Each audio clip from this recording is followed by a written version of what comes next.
ga ljudi. Valjak koji je pravio strugar koji ima 40 godina iskustva, kako je radila mašina. A evo moj valjak što sam ja pravio. I pogledajte kako sad radi mašina.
Da vam pokažem ovaj sistem što sam pravio, pošto koristim aluminijum.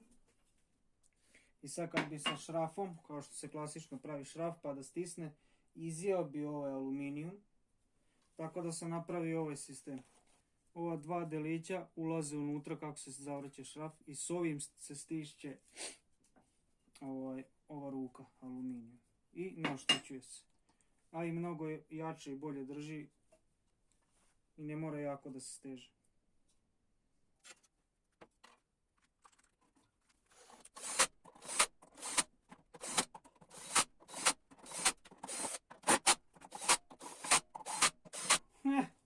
Zaboravio sam da ofarbam ovo. Ne veze.